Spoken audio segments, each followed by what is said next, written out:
south of Red River. But after Tacoma County was Jefferson County. You understand? Uh-huh. I think she's in there getting. And I was a pretty mean boy.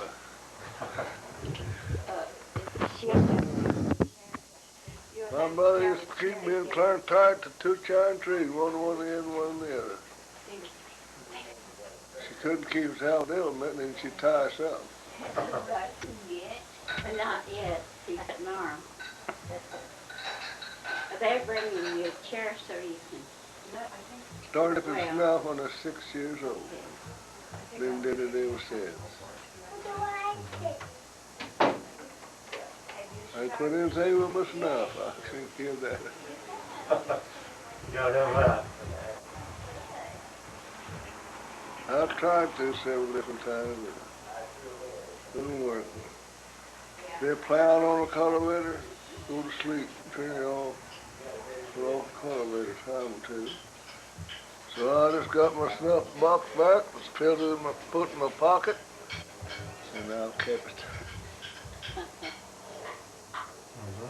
Okay, what we're doing today, I'm talking to the camera, is I've got my great uncle, Arnold Melvin Forsythe, my grandmother, and her name, Elizabeth Caroline Forsythe Wheeler, and my great aunt Laura, and her name is Laura Jane Forsythe Mulkey. What I'm trying to do is to make a tape so that we have all three of them together on tape, and someday I'd like for you to come over and watch this tape, like Grandma did, and just see it on TV, see what it looks like. Aunt Laura, you were born in the Indian Territory. Tell me a little bit about your birth and early life and childhood. When and where were you born, and maybe a little bit about your parents and some other things that you might like to have on tape. Well, I was born in Pauls Valley, Oklahoma in 1980, 1990. Or 18 and 90. 18 and 90. And I'm 93 years old and in good health. And I'm fixing to take a visit to Flagstaff, Oklahoma. Arizona. Oh, you're going to Flagstaff. When are you going? Pardon? When are you going to Flagstaff? Well, Marie lives there, you know. Uh-huh. And so we're going, Edith and Marie and Ernest and Lady plan to go about the 5th, 6th of June. We're going through in the car. The doctor said it's all right for me to go, but to take my oxygen tank along with me just in case the altitude was too high that I could turn around and come back, you know. Uh-huh. So you'll have to ask me some questions now if you want me to talk to you. Okay. Well, to start off with, tell me a little bit about your parents and your brothers and sisters. Well, they ain't too much that I can tell about my parents.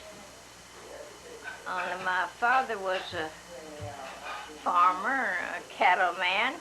My mother was a housewife, a midwife, and she stayed at home taking care of her children like a mother should. My papa got out and made the living. As far as the children's concerned, they was very obedient. She had 12 children, and I was the third one. My sister Loli and Ollie and myself, and then Ernest was next. Ernest? Is Walter older than you? Huh? Yeah. Walter and then Lizzie, Lily, and Lizzie, you's after Lily? Little May.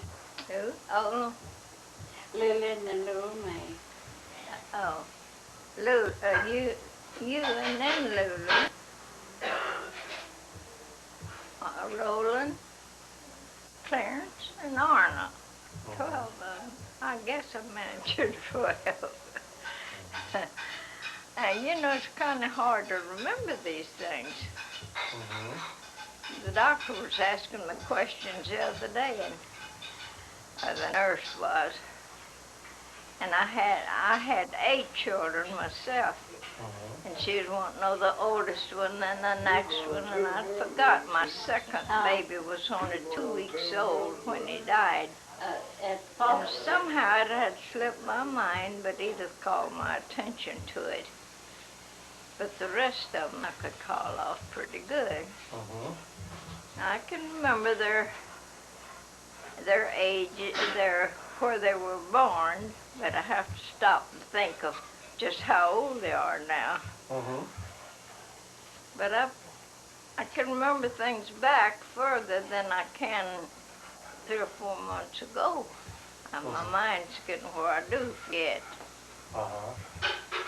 Tell me a little bit about Uncle Jimmy Mulkey.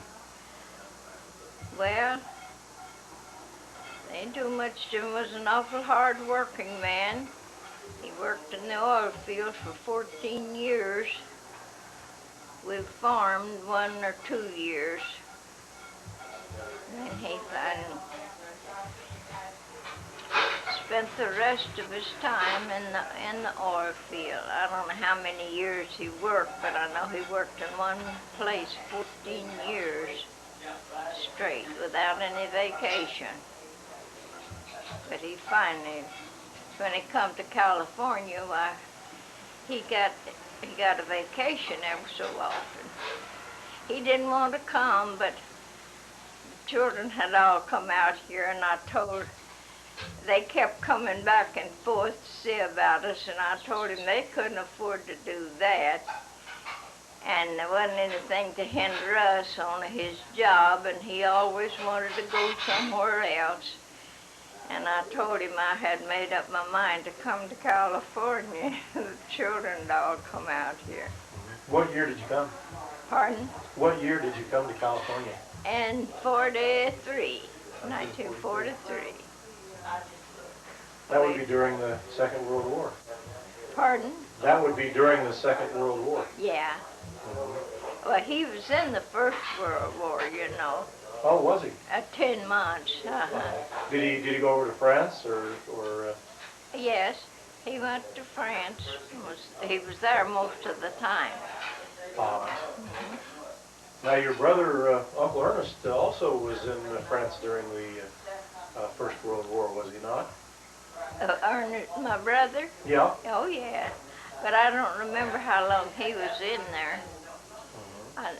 He was in, I think, longer than Ernest, or my husband was.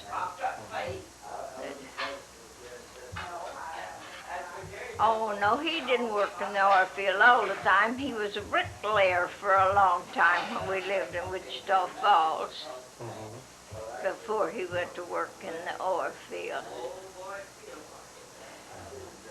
But Ernest worked in there for about 30 years.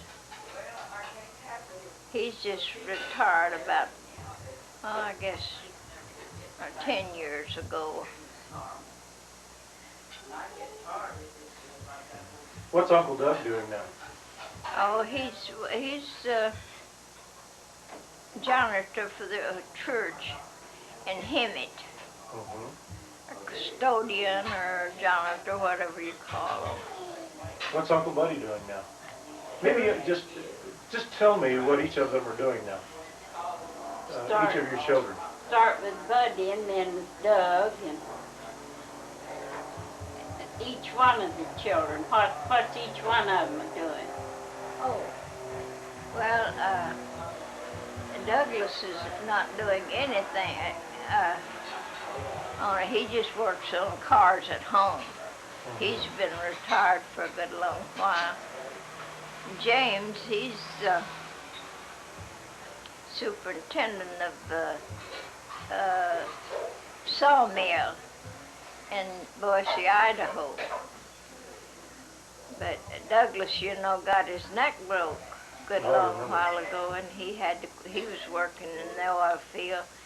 but he had to quit on account of that. He's Yeah, I never remember been. that terrible contraption they had on him. I remember that terrible contraption that they had on his head. You remember that when he broke his neck, they put that thing on him? Oh, a halo. Yeah, it was Yeah. awful. Oh, he wore that for a long time. That was terrible. Mm-hmm. He still got scars where they put it on each Yeah, side of his head. Mm-hmm. And so that's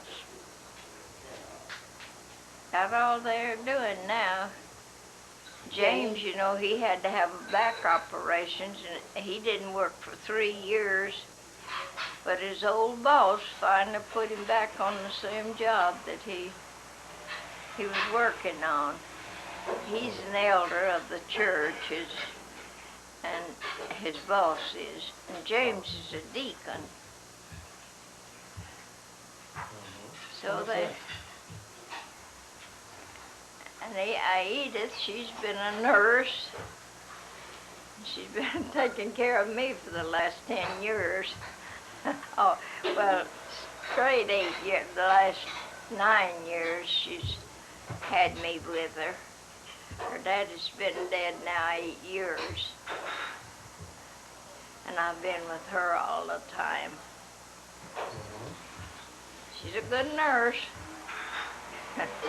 She's a strict one, though. But I usually have my way if I take a notion.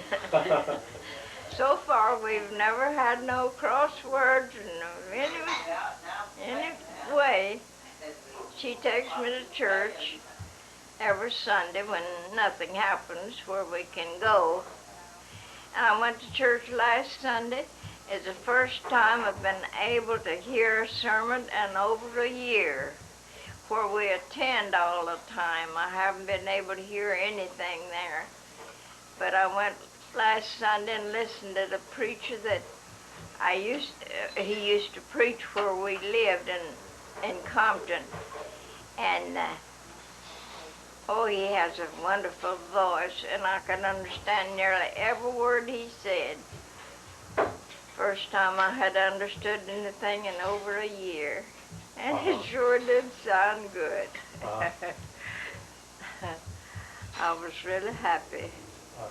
So if nothing happens, we may start going over there. I never did like to leave a little crowd and go where there's a big one, because I felt like the smaller congregation needed us worse. But I think I've gone long enough not being able to hear anything. Of course, I've talked to you, a couple of times, and I've got some tape on you. Tell me something you remember from your childhood with Aunt Laura. Something that sticks in your mind. Well, there's just 4 years difference in our age, and we grew up together and got along good together. I don't think we ever did have a quarrel, did we? And sometimes she'd make me do something I didn't want to do. Of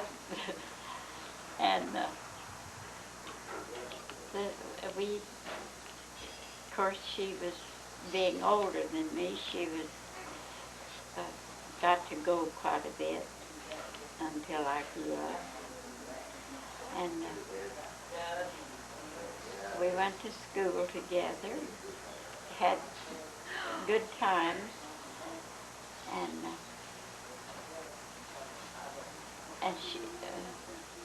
we on Sundays we'd have gatherings at our house, and some of them would play the organ, and the young folks would all sing, and we just had a... Oh, I forgot that. Well, just for a minute here, we're going to go over to Back to you. Uncle Arnold. I talked to you just a little bit on this tape a little while ago. Yeah. But just for a minute now, maybe you could tell me a little bit about when you were a very young man growing up in Oklahoma. Well, I was a pretty good boy, I guess, in a way I was like to ride K's. I broke my K's to ride. And Papa caught me. I thought, he's going to put me. And after that, I went to working on cow ranch, cowboy for a couple of 3 years. Then I farmed, and I went to oil field. Worked in the oil field about 14 years. And I got married, raised a family, 4 girls and 2 boys. I loved it. Decided we'd come to California. But I got out of World War I, and my mom both jumped on me. And I sold everything we had, got married, and come to California, and I've been here ever since. Uh-huh. Did you come to Corona originally, or? Yeah, I come to Corona in 1946. Uh-huh. Landed at the Rainbow Court, August the 26th, 1946. I went to working on a fruit ranch, on a spray rig, worked in a blacksmith shop. I done a little of that kind of changed the world. Mm-hmm. Learned how to weld a little bit. You sure learned how to play the guitar, I know that. Yeah, I still got my guitar. I played. Used to play and sing it. Had all the girls sing. I've heard it said that you were an excellent square dance caller. Huh? I have heard it said that you were an excellent square dance caller. Yeah. Went to square dances, caller. I left the days. Then came out to drinking. Every once in a while I'd take a swallow too to clear my throat up. And I'd call that reception at 2 o'clock in the morning. But I just, dancing is my sport, nothing else. You enjoy that very much. Yeah. Yeah, I knew you did. I remember. Well, that's my sport. I would give you a dime for all the rest of it. Give me good music and good dancing, and I'm at home. So I learned a lot of how to square dance and round dance. And that was something to help someone else who liked the same thing I did. Went to working on the fruit belt out here at Ranch Jameson. Drove a team a while, and teams all died, got poisoned and died. Then they put me on a tractor in a spray rig. And I drove a tractor for a spray rig.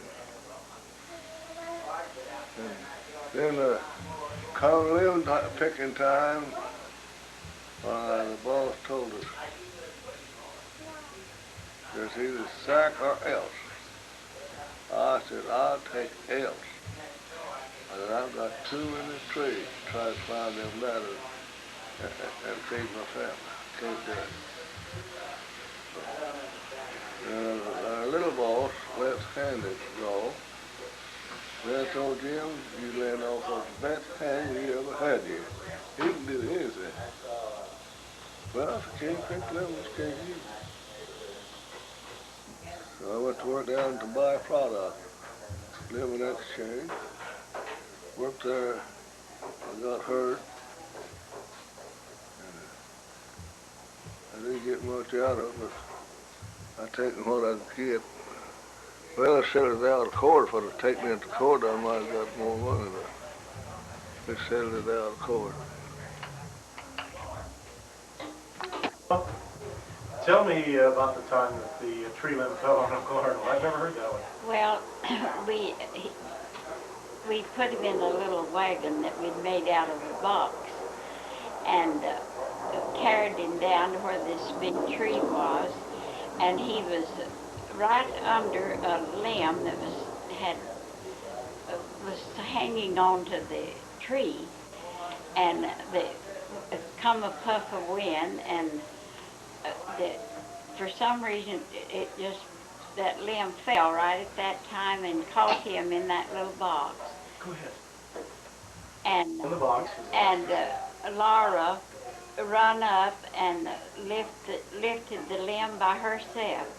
And after everything was, he was too badly hurt, and they found out that, that this big limb fell on him, and the several men went down, and they said that it was just a miracle how she ever lifted that heavy limb.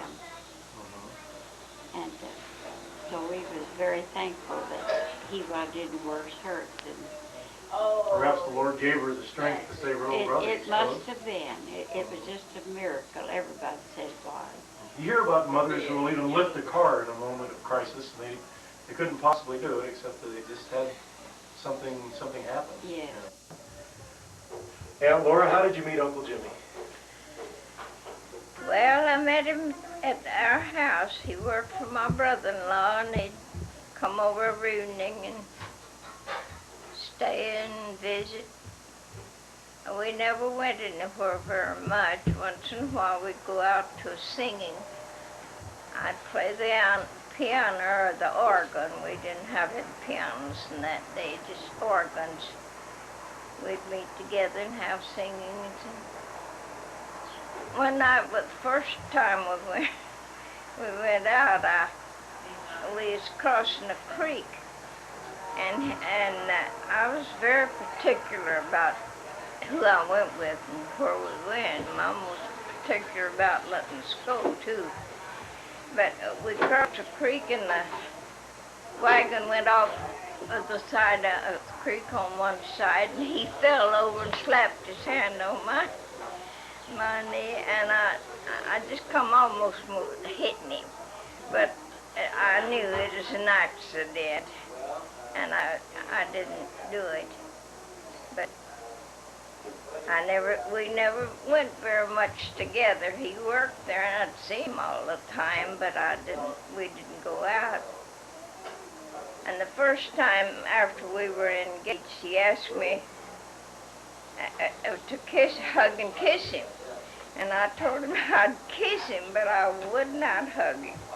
He said, well, if you love me well enough to kiss me, you ought to love me well enough to hug me. I said, I love you well enough, but I said, I won't hug you. Mama always told us that when a woman and man was engaged to get married, it is all right. A man would probably ask a woman to kiss him.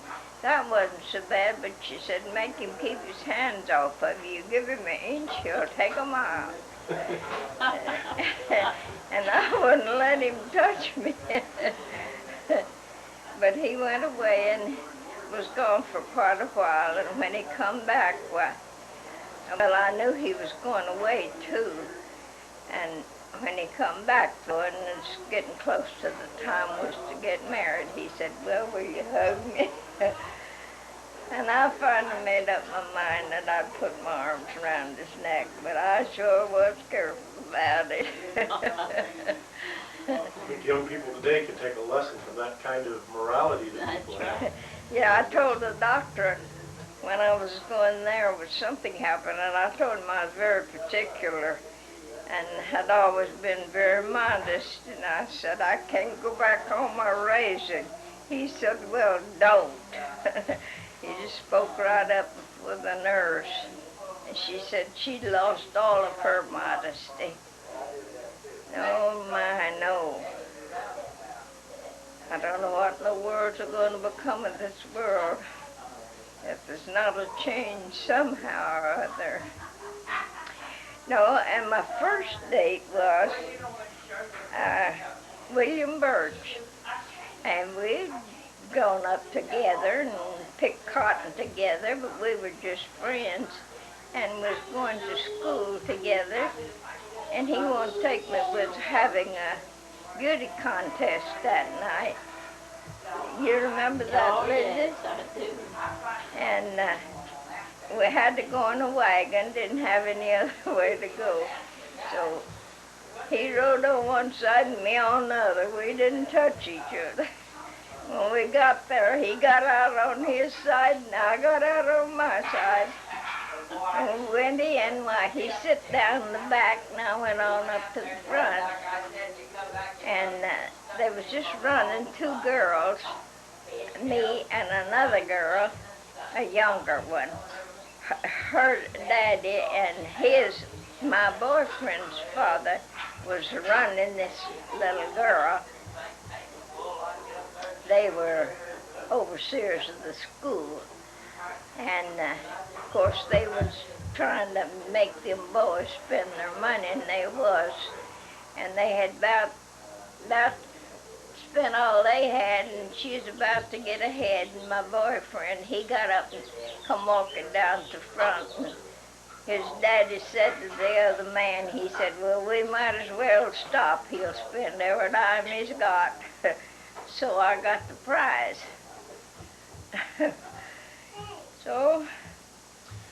Now, Laura, if you could give one message to the young people of today, I said if you could give one message to the young people of today, what would it be? What would you tell them? Well, I just tell them like my mother did me. Be careful who you went out with and where you went, and make them keep their distance. She always said it's a man's place to ask and a woman's place to refuse. They always stuck to it.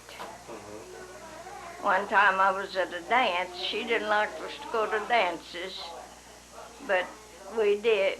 Papa would always, they'd send me to Papa, and he'd talk Mom into letting us go. And two of my girlfriends, they went outside and they asked me to go out with them, and I didn't know what they was going out for. And their brother had a jug of whiskey out there, and they wanted me to take a drink of whiskey. And I said no. I said if my mother knew I should do that, I said she'd never let me go anywhere else. No, they begged and begged and made all kind of excuses, but I didn't do it. So they never talked me into anything like that my mother objected to. I told them I never disobeyed my parents but once. I didn't disobey them then. When I got married, they didn't tell me I could or I couldn't. They just told Jimmy that when he asked for me, why, they said, well, they didn't know what they might say a whole lot. But they never did tell me I could or I couldn't. I just went ahead. He asked me if I'd go with him if they refused to give me up. I told him I would. I thought maybe I would, but I don't know whether I would or not. I don't think I would. I don't think I'd have went with him. I don't think I'd have run away and left him. So. Now, Laura, you've read the Bible all of your life, and you believe in the Savior. Tell us a little bit about your testimony of Jesus Christ, how you feel about that. Oh, well, I think if it hadn't have been for the confidence, the love, and the faith, and the hope that I had in the Lord, I wouldn't be here today. But through the providence of God, we have made it, and I'm real thankful. What is your favorite scripture? Well, they're all favorites to me, but when I was sick one time, and an old lady read to me the 14th chapter of John, the first 4 verses. You believe in God, believe also in me. In my Father's house there are many mansions. If it were not so, I would have told you. I go to prepare a place for you, and if I go and prepare a place for you, I will come again and receive you unto myself, that where I am, there you may be also. That's one, and then John 3:16. God so loved the world that he gave his only begotten Son, that whosoever believeth him should not perish, but have everlasting life. Those are beautiful scriptures. Some of my favorites, by the way, too. Yes, well, they're all favorite to me. Mm-hmm. And my favorite in Proverbs is the one you read to your mother over the other night. was there on her birthday. You remember that? I believe it's the 31st chapter of Proverbs. Grandma, that's your favorite too. Yes. Who can find a virtuous woman Aunt for the Mary, price of you a know, number? told me that was my chapter, and I must live with that. What was Aunt it? Mary Cox. Huh? Aunt Mary Cox, you know, told me the 31st chapter of Proverbs Yeah. was my verse, and I must live with that. Well, Philip read one of my favorites. It's one of my favorites too. Grandma, tell me something else you can remember about Uncle Arnold before I talk to him again here. When he was young and growing up. Well, I think about the cutest thing I knew of him was he loved sweet milk, and he would take a little cup. He was a little bitty short fellow, and he'd take this cup out to the cap in where there's milking, and they'd milk the cup full of milk, and he'd drink it. And he was the healthiest, pinkest cheeks I think I ever saw. And How old was he then? 2, 3 years old? about 2 years old, Uh-huh. just toddling size. And we all enjoyed seeing him going out to get his milk, you know. And then he was a big hand to play games. Him and Clarence would play games together. They were very close as brothers. Okay. I'd like to ask you a little bit about what you remember of your dad, your father. What? What do you remember about your father that... Know my father? Uh-huh. I remember him pretty good. I nursed him till he died. Carried him from the bed to the chair back to bed. And I remember him well. He was a good man and he was honest. He raised us boys that way. And he told us something, he meant just exactly what it said. Yeah, he's one night he told me there's a big rock out yonder. Also get and put it in front of the heater, a fireplace. Get it warm and put my feet in it. I said, Papa, that's got sand rock in it. I don't think so. I said, well, I'll go get it, but I'm afraid it has.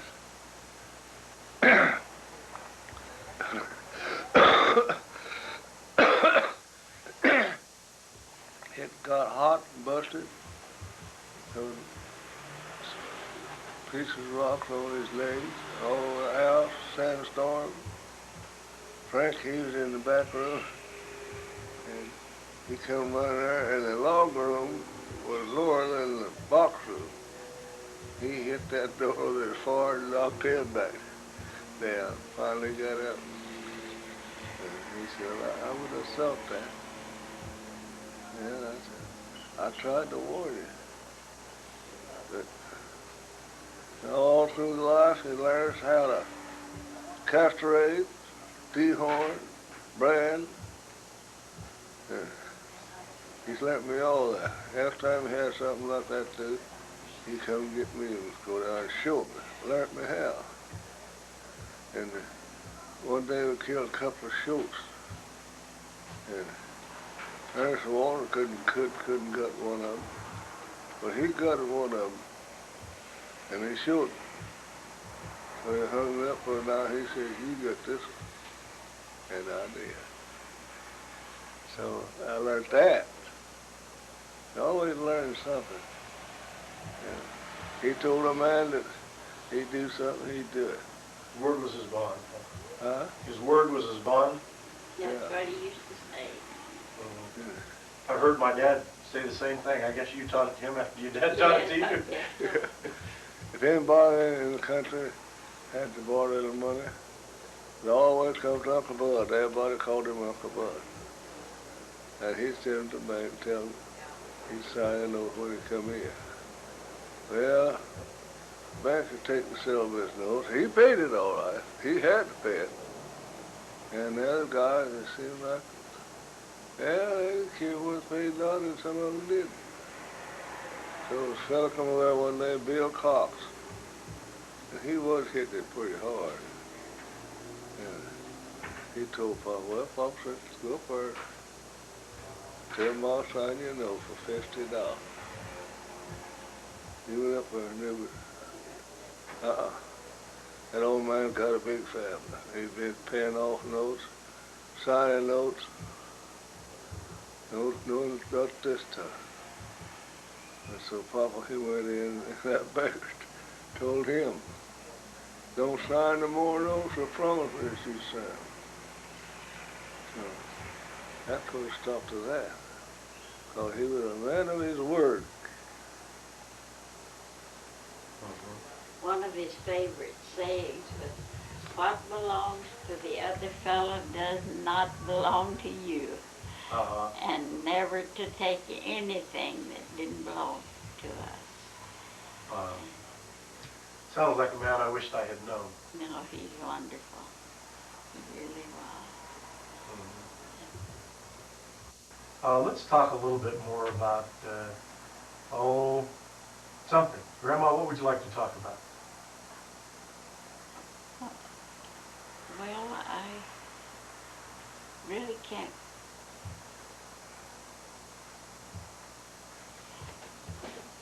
Just the good times us kids used to have, I guess. And we all loved to play, like all children. And our Papa was a great hand to make things for us to play with, like swings and flying jennies and seesaw horses, and then we had real horses too to ride. And he let us have our own way about when we wanted to ride the horse. Like there's always a horse there for us, you know. And we was all pretty good riders to be as young as we were.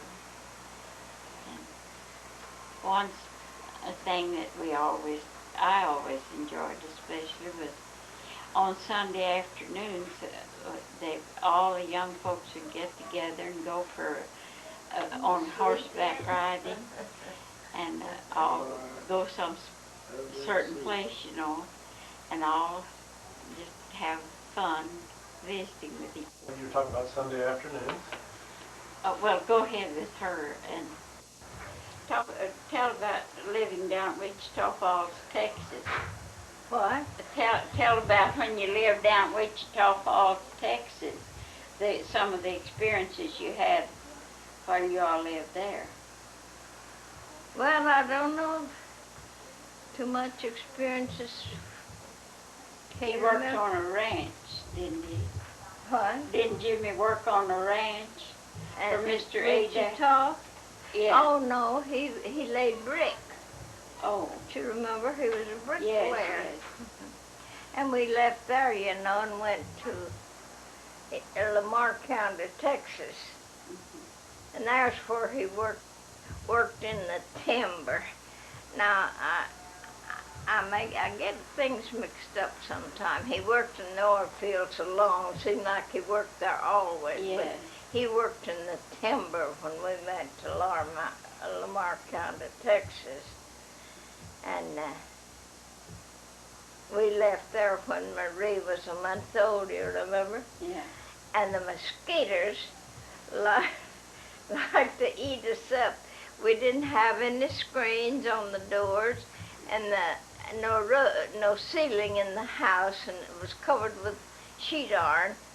And of the evening, they would gather around in the corner of the house, you know, and sound like music. Made so much noise. We didn't have any water, only what we used out of mud holes for a long time.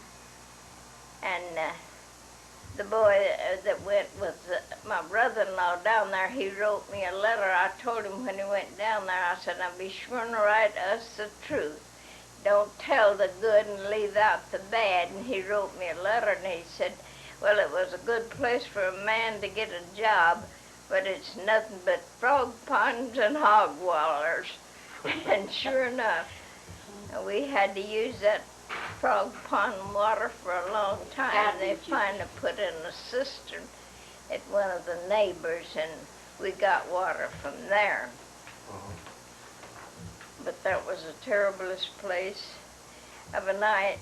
We had to I always at night have a screen, mosquito bar around the beds, but them mosquitoes would get in there. And when we left, my baby was a month old, that's Marie, and you couldn't hardly touch her without putting her finger on a mosquito bite. They had nearly eat her up, and we just began to take chills, the malaria. And he'd got a lot of bees.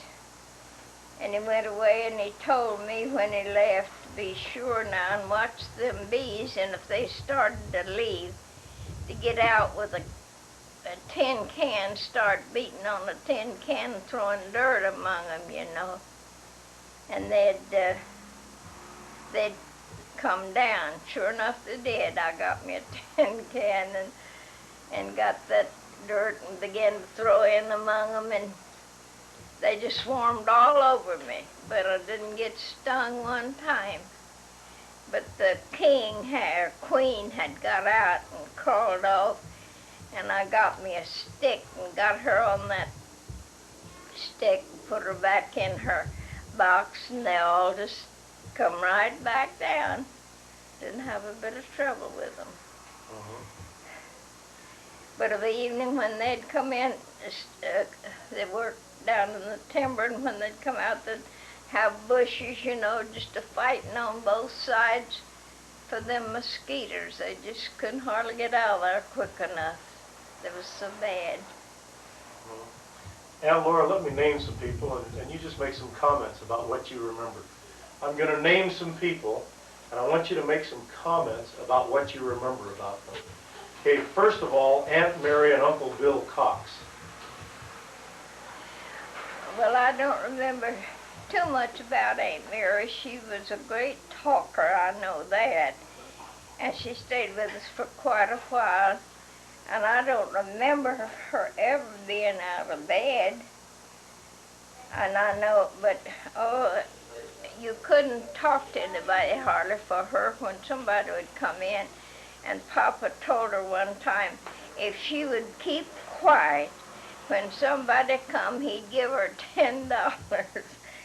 And so somebody come, and oh, she was so restless she couldn't hardly stand it, but she didn't talk.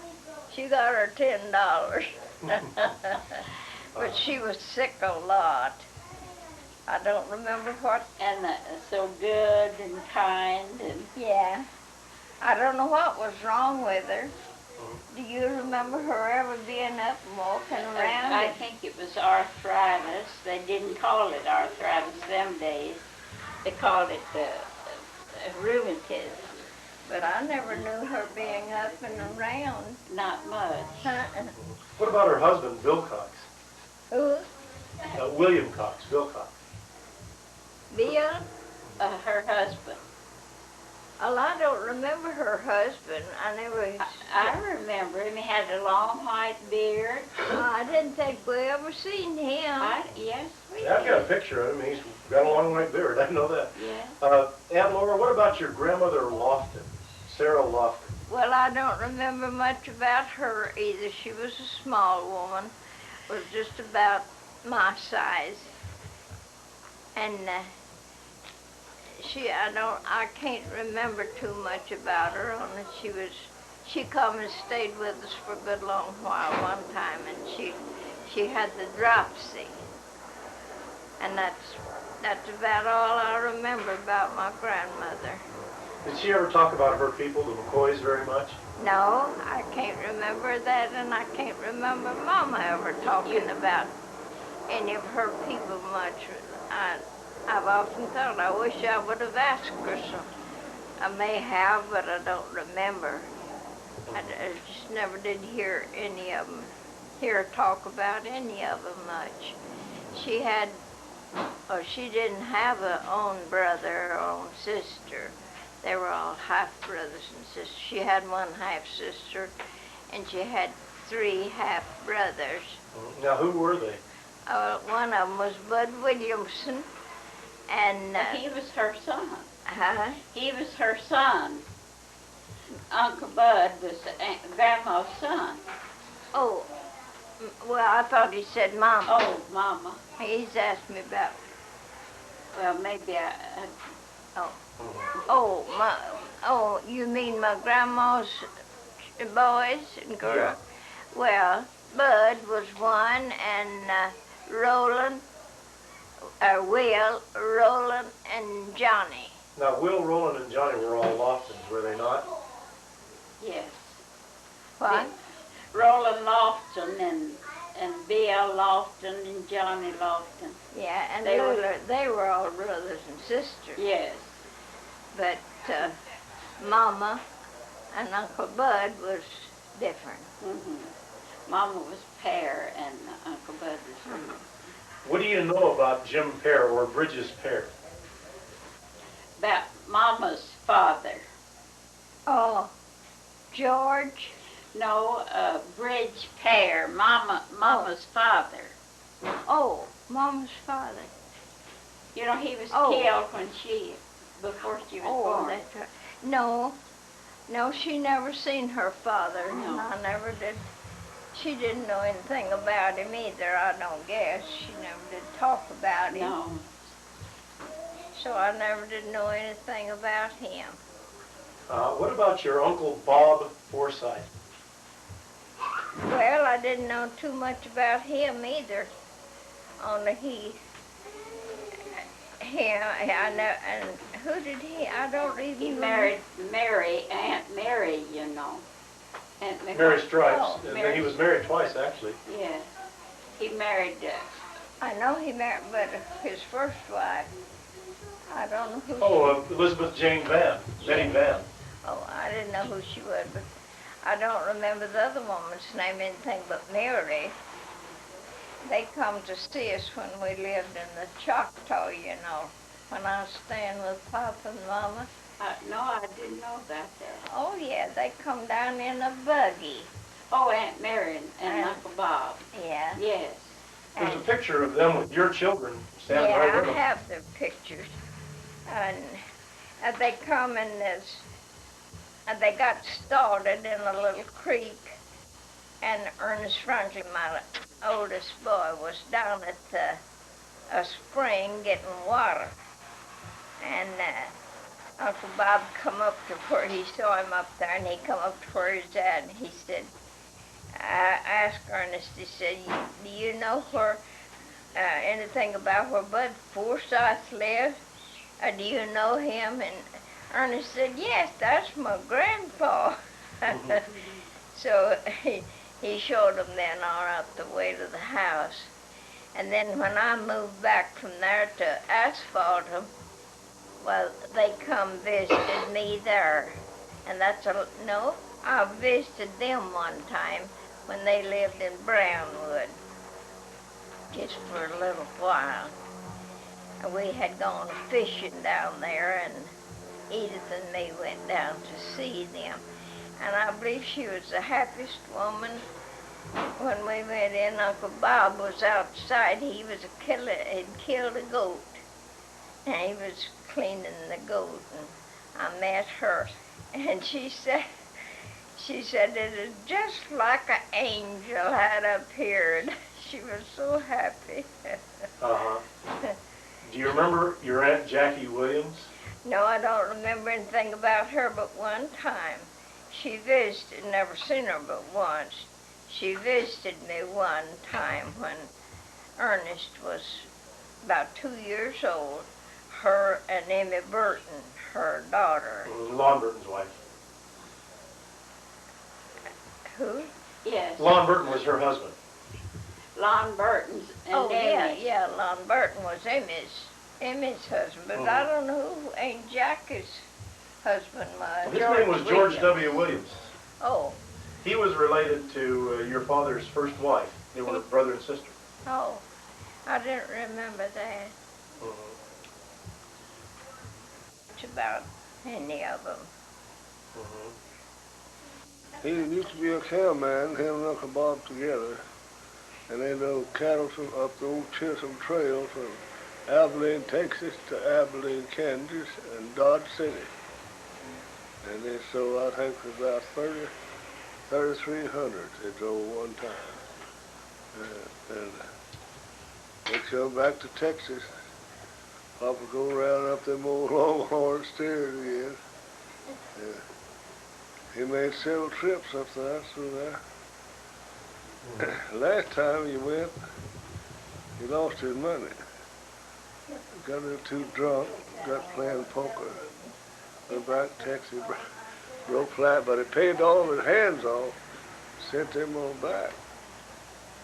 And he got a little too drunk and lost his money. Of course, they just robbed him out of it. So he didn't play no more poker when he went back anymore. And him and Ed Cox, as we lived in Corona, New Mexico. He was taking Ed to town. They got to drinking. Ed said he was getting pretty tight. So he brought him back home in a buggy.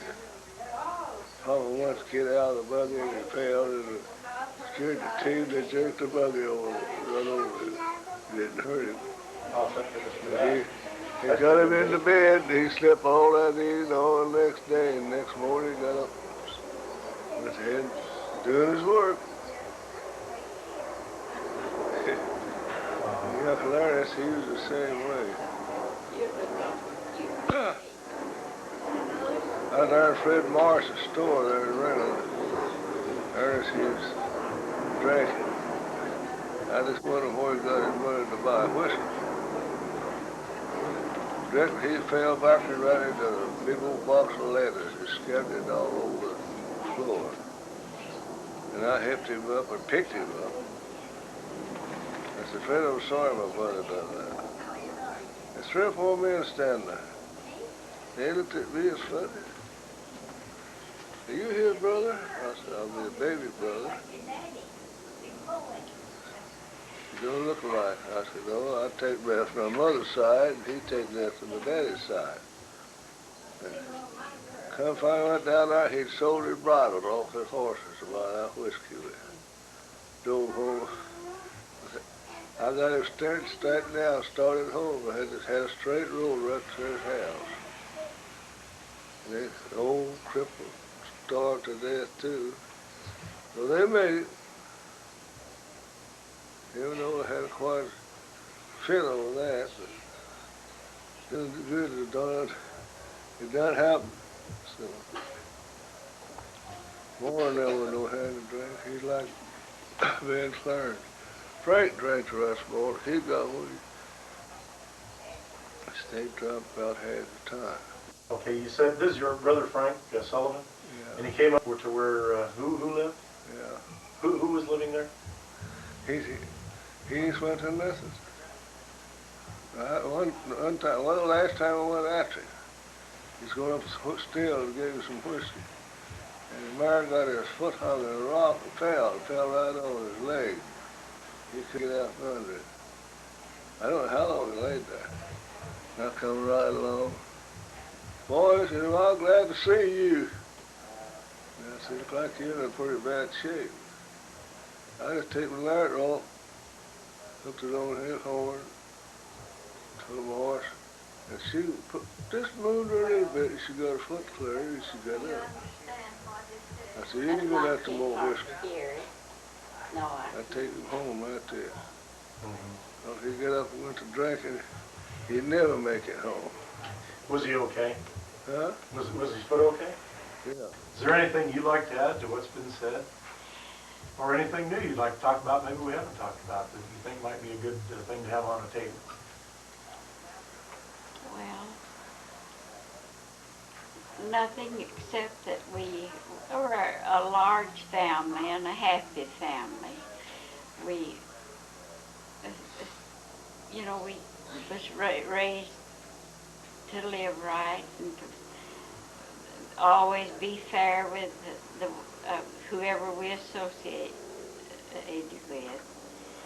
And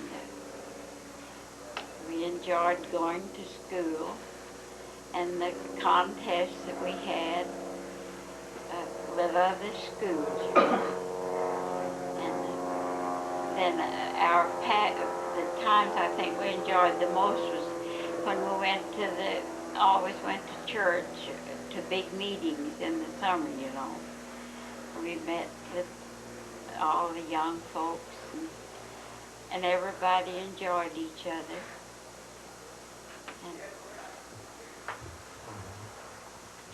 If you could leave one piece of advice for the young people of today, what would you tell them? To be upright and honest and try to live good, clean Christian lives. What's he do? And I got some medicine tickets. not do the things that destroys their bodies and souls with it. To try to take care of themselves and live for a better world. And I think that would be about the greatest advice I could give to young people. Thank you, Helen. I always talk to my daughters, and I don't know who's with when they be back. Wait a minute. And I say, you be back that time. And they's always back that time. And that's Jeannie separated, come back out to our place. She's working in a cafe down there, East Hope, East South, East of us. East Hope, I guess it was. A couple of guys brought her up there, brought her home, and she didn't know if she could go to the show. Well, Kelly was expecting a baby, and she had Jeannie's baby. And I told her, I said, no, can't go tonight. Now, if he had a girlfriend, well, I might get in. So, but she told him when we went up there, she got to get out and go in. My dad wants to know who I'm with. That's very I said, what's the matter with you, Dad? Is he cranky? No, he's just that way. Yeah. So the next time they come, they all got out. Other boy's girlfriend. And they come in. Well, now it's 12 o'clock. I said, Dad, don't get out of the show till 12 o'clock. And we always want to go to eat something. Well, I say, you be at home 15 after 1. And I mean home. Them old boy says, you know, your dad's right. We thought he was contrary old devil, but he's right. He said, everybody's father and mother be like that.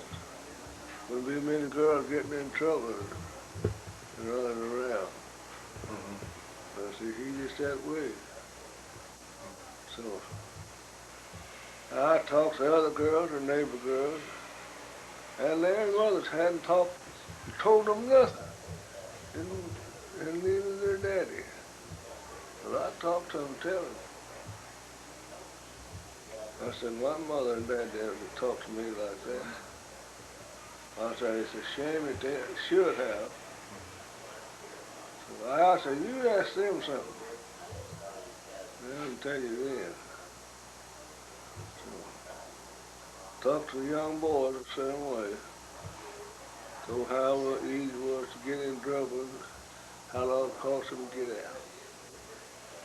And that's about the way it was. So it's important that parents give good counsel to their children and that those children heed that advice. Well, thank you, Uncle Arnold. The mother should talk to them and tell them these things, but Mama would tell them. You tell them. So I did. Thank you.